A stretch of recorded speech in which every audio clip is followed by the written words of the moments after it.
Hello, Lindas. Today we're going to talk about 90 Day Fiancé, Mark and Mina, and most likely we'll get into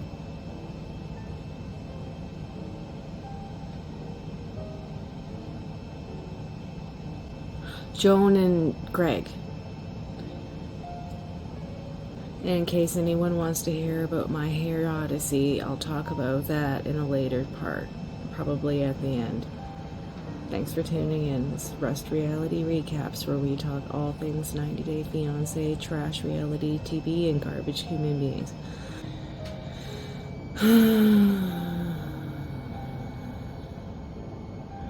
Mark and Mina. So, we left off a little while ago with the daughter being a problem, but then next it was his friend, Diana. It's funny when ex-girlfriends will initially think that they're going to be enemies, and then when they actually sit down and talk, they actually get along and have a lot in common. That's happened with me. Yeah, but Mark definitely needs to maybe choose his friends better and have better boundaries with his family. Like Mina said, he needs to have limits with what he says and with what information they're allowed to dictate, I guess. What do you guys think? I really like Joan, and I've been backing her this entire time, but she's definitely out of line for what she said to that mother, okay? It's like they're guests in her house. They're not even pitching on any bills or anything like that. I know Greg brings food in, and food's expensive, so in a way I guess he is pulling some weight. But if he was paying some rent and some bills, that would be different. They're just living in her home like children. Unfortunately for them, she doesn't have to leave. They have to go out more if they want privacy. That's just the sad reality of it.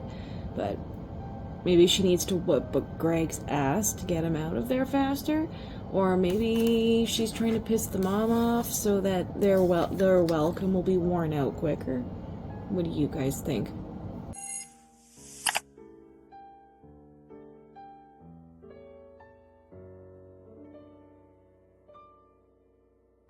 Well, guys, we're back with another recap from OG 90 Day Fiancé Season 11. Last we left off Mark and Mina, they had pretty much solved the issues with his bratty daughter. I'll probably analyze that episode at a different time, but it really pissed me off. The daughter was super manipulative and only apologized after they forced Mina to apologize. Anyway, moving along, they're in Florida still, and Mark explains that Florida's not his favorite place, but he's gonna bring Mina to meet his friend Diana, who happens to be the woman who introduced him to his ex, Jade.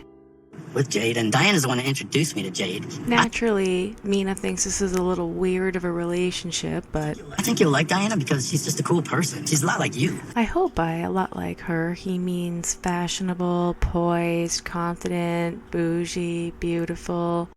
I never went out with Diana, so you relax about Diana. Just because she introduced me to Jade doesn't make Diana a bad person.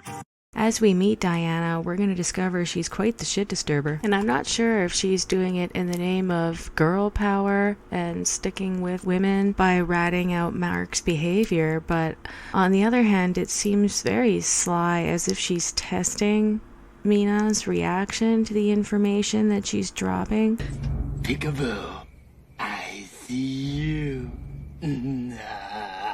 With a big old toothy grin on her face. Like, Mark's got a watch between his family and his friends, and I'm saying with quotation marks here, friend, because this woman is not acting like his friend. If a true friend would not say the things that she said as soon as he leaves the damn store. I mean, actually, never mind. As soon as they enter the store, she starts with the shit disturbing. But in the end, you have to trust your gut. She asks about a BMW, because apparently Mark likes to buy all the women in his lives BMWs. No. What do you mean BMW? I bought Jordan a BMW. And then when I was dating Jade, I helped her get a BMW. So after Mark explains the reason why all the women in his lives get BMWs, a shit disturber friend gets involved. It's coming. Maybe later. I'll be sad. You're gonna have the Maserati and the Aston Oh, Martin. you're probably even more expensive. Thank you. I'm really rich. Crazy girl. Officially done. Girl, please. I think I'll just buy her a fancy dress. Say you doing too much. Yeah, nigga. trust. Why not? Thank you for mentioning that, Diana. So Mark's friend Diana explains that she witnessed Mark purchase BMWs for both his daughter and his ex Jade, which seemed a little weird. On top of that, their relationship seemed to move a little fast in her opinion. So with haste and absolutely no chill, she high-key boots Mark and the kid out of her store, so she immediately gossips with Mina. She does not hold back. She starts out with backhanded compliments that lead directly into an uncomfy narrative for Mina. Sample. Yeah.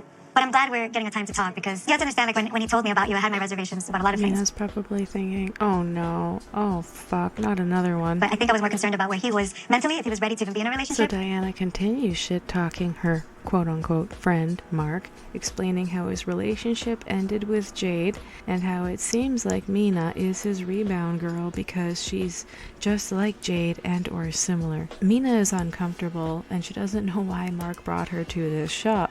I don't blame her. I mean, all she's doing is shit-talking the relationship and shit-talking Mark, essentially.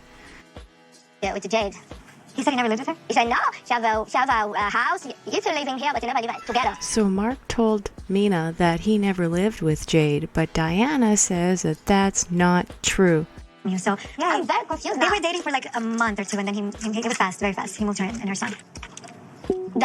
Diana tells Mina that not only did he live with Jade and her son, but he moved them in tremendously fast, set up the son with a bedroom, similar to what he's doing now with Mina. Apparently, the reason that they broke up is because she did not want to move to New Hampshire, and the long distance thing did not work out, but Diana is skeptical. She was living in the house with him and he was working, he was flying. And he left his iPad and his phone's connected to the iPad and he was talking to other girls and he had pictures with other girls. So he was cheating on her essentially when they were living together. Good job, Mark, you fucking idiot. Oh man, I thought he was a nice guy, but he would be stupid enough to do something like that. Oh man, so obviously Mina's confused. I'm so sorry. Oh yeah, you look real sorry, Diana, with that big smile. Girl, you're gonna marry him, you know what I mean? You wanna be sure, you wanna know everything. Because I don't think that Mark's being very honest. I didn't mean to tell her anything I thought that she didn't already know. How would she have known any of this? Why would you have said these things immediately if you thought that she knew them? You lying shit disturber of a person. This is why I have a theory that this woman is not Mark's friend. Like, this is not friend behavior, like, to send him away and then immediately throw all his dirty laundry out like this. But what do you guys think? Is she a girl's girl? Is she doing Mina a favor? Or is this shit disturbing and kind of testing her? Because it feels like it's almost like she's testing her reaction to this information, in my opinion. I'm so sorry, girl. I do think that she is the one that got away from him. Diana, oh my god. How is this helpful to anybody? Jesus. Noticed, but when you guys were talking in the very beginning, he was still trying to be with her. So if Diana already hadn't planted enough of an insecurity bug within Mina about Mark's shady behavior, she basically implies that Mark was double dipping between Mina and Jade. That when they broke up, they weren't fully finished, and when he started dating Jade, they might have still been seeing each other. Now, remember, him and Mina have been together for 5 years now. They already have a child, and they're about to get married. Why are people so set on causing drama between these two? I feel like this is not a good friend at all, and if I had this woman in my life, I would cut her off pretty much instantly after this. So after stirring the pot and then giving her Jade's cell phone number so that Mina can get in touch with Jade herself, she then encourages Mina to spend a bunch of money on expensive clothes in her boutique. And, you know, Mina needs that dopamine rush right now, so in the confusion, she just gets everything, and yeah, she's pissed at Mark, but she's gonna spend his money, and I don't blame her. Like a typical dolt of a man, Mark's standing there smiling, thinking that he's just spoiled her rotten, and everything is gonna be hunky-dory, but as soon as they get in the vehicle, Mina basically lets him know what she's pissed about. She explains that she's heard an earful from Diana and now she's very confused. Why is she considered a substitute to Jade? Mark questions, what do you mean substitute? And then she repeats that Diana had told her that essentially she is the same as Jade. Mark denies this, says that he never said that they were the same. He implies that he never asked Jade to marry him. And yeah, Mina does not believe him right now, but he's done talking about this, so Mina wastes no time. She texts Jade immediately asking if they can get together because she has some questions. And I guess Jade is messy or she's brave because she agrees very quickly. I wonder if Diana gave her an earful about her firsthand. Mark is shocked and disappointed that Mina is actually going to go do this. You can see the look in his eyes. He's like, "You're kidding. I really didn't think that you were going to do this. I thought you were joking." Mina says, "No, I'm very serious. I'm going to do this to talk woman to woman to fix the problem." Mark insists he's telling the truth, and then he says, "Fine, go spend the day with Jade," and he scoffs. Mina heads out without wasting any time. Mark mutters to himself that this is crazy. So, holy, we meet Jade, and she has got quite the body on her. If I was Mina, I would be feeling very insecure. But upon introductions, she seems very friendly. Nice to meet you. Nice to meet you. How are you? Gorgeous. Fine. Thank you. You too. Thank you. I was worried that she was going to have some sort of shitty attitude or come in hot thinking that this was all about drama and negativity, but no, she's being very amiable and friendly with Mina, which is great. It's kind of awkward at first because they're just having some small talk, but eventually they get right down to business. Mina asks Jade how the relationship ended with Mark and who broke up with who, because Mark told Mina that Mark left Jade.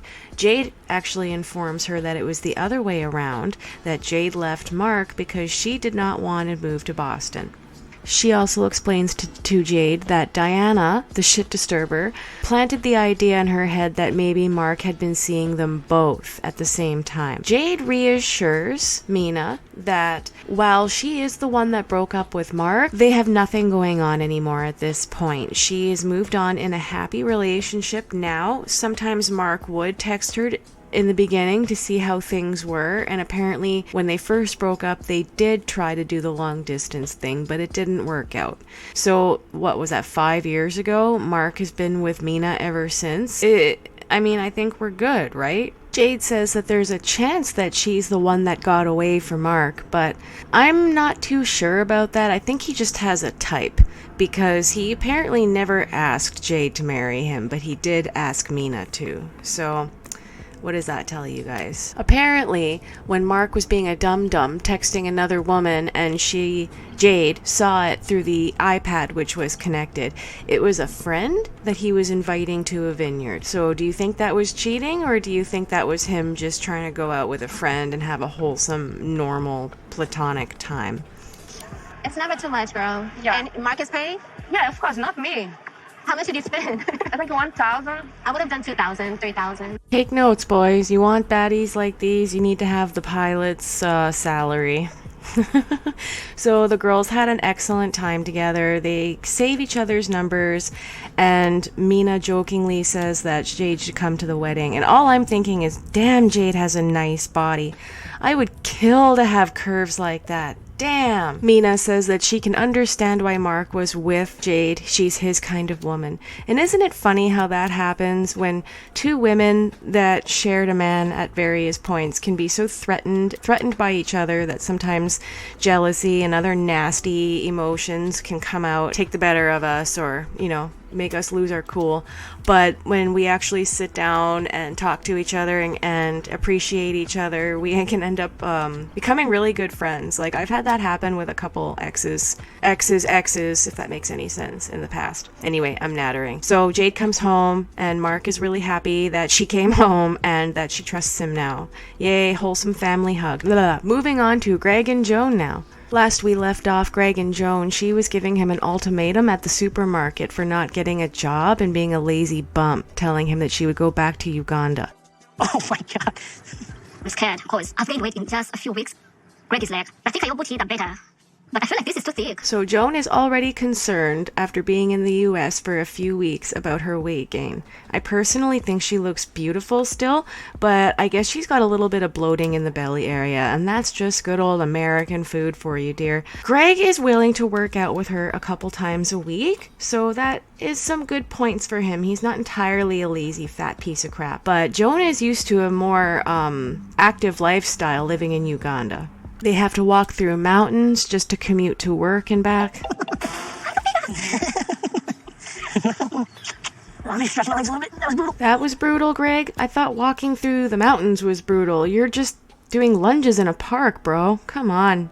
Joan's absolutely right, though. After living in Jasper, I was able to lose around 40 to 60 pounds naturally just from walking around more, going on more hikes, eating a little bit healthier when I started working at the cafe. And when I came back home, a lot of friends and family members thought that I had been on drugs, but I was actually just living a more healthy lifestyle at that point. I had gone from about 170 down to 130 naturally in about a year and a half. So I know what Joan's talking about. But anyway, once again, I digress. Joan is putting her foot down on Greg. Apparently he has a job interview lined up and it's another state job. So she's telling him that, you know, she's going to give him until he has the answer about the job. And if he doesn't get this job, she's going back to Uganda. Greg's freaking out because 2 weeks wasn't enough. He said a month, but it might be longer.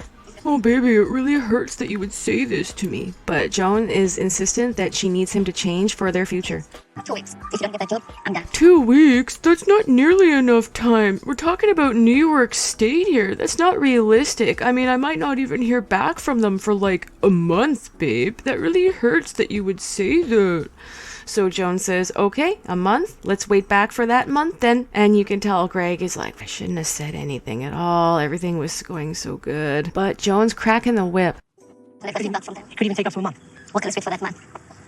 Greg cannot believe that Joan is giving him a deadline. His mummy has never given him any deadlines. I don't even know what to say to that. I'm a little flabbergasted here. Oh my god, you guys, Greg's flabbers are gasted. Can you believe it?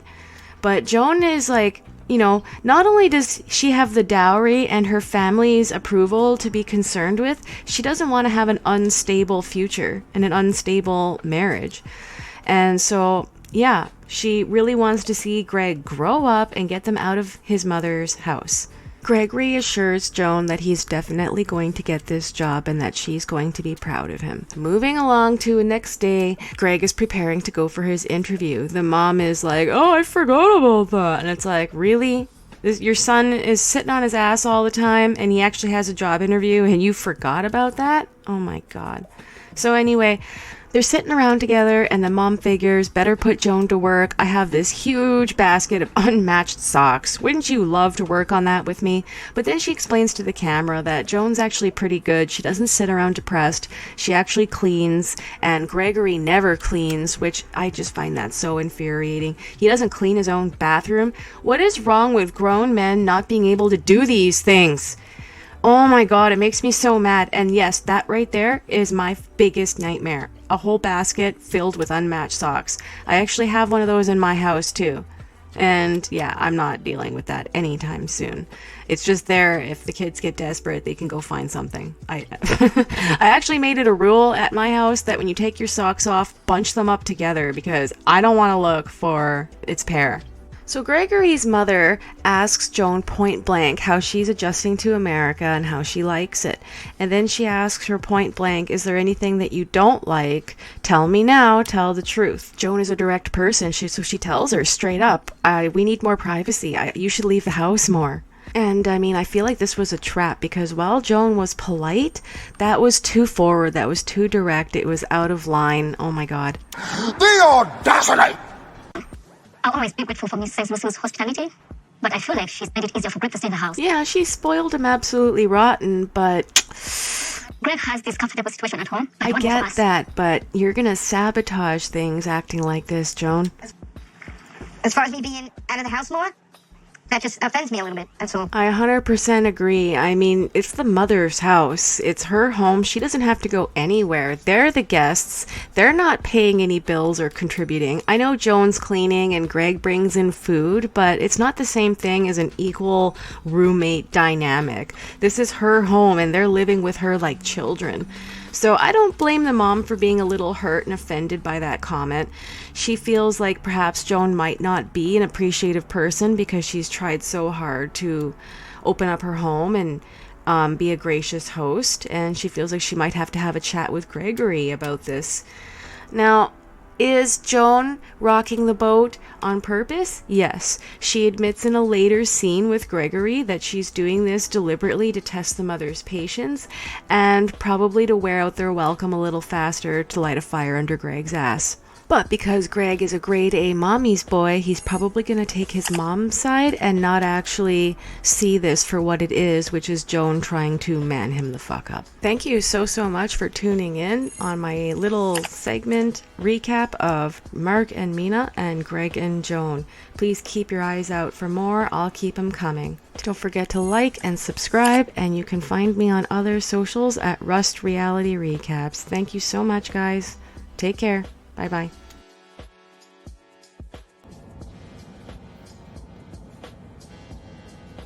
Yeah, I just couldn't back Joan there. I couldn't at all.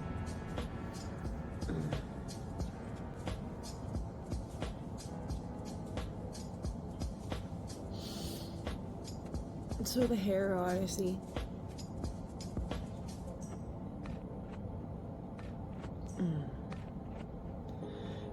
Four hairdressers.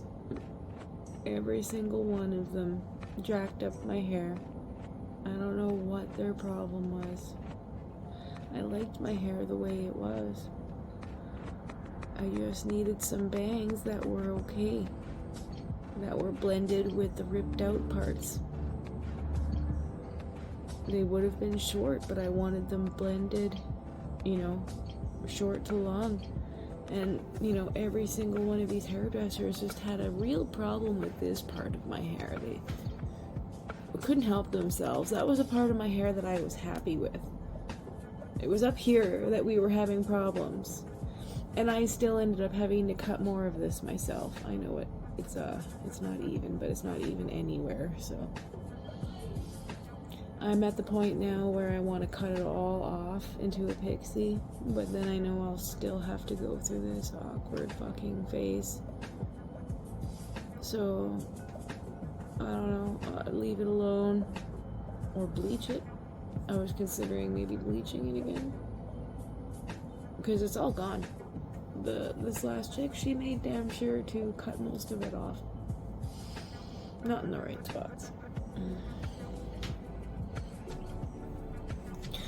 I've been trying to not have a meltdown about it all week. I've been wearing extensions. I've been wearing a toque. I've been taking vitamins, praying that it'll grow. So yeah, I don't know what it is with hairdressers having a problem with my hair, wanting to destroy it. I've had good haircuts before, but for some reason, every single one I went to just jacked it up worse. So that's what I've been going through. Happy Easter. I just want to let you guys know that for our members only content, I will be putting out some vlog style videos, just more about my personal stuff. It'll be whatever I decide on the fly, and hopefully if it's interesting or if it tracks, if you guys like it, then we can grow from there. I'm working on one right now, which is what I eat as a woman with ADHD. Hopefully you guys find that interesting. It's not, I'll tell you right now, but I'll try to make it funny. Anyway.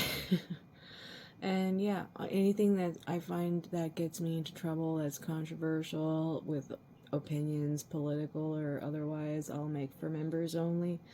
And yeah.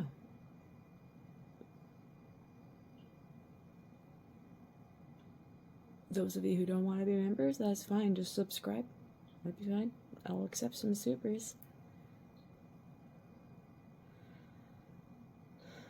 Bye-bye.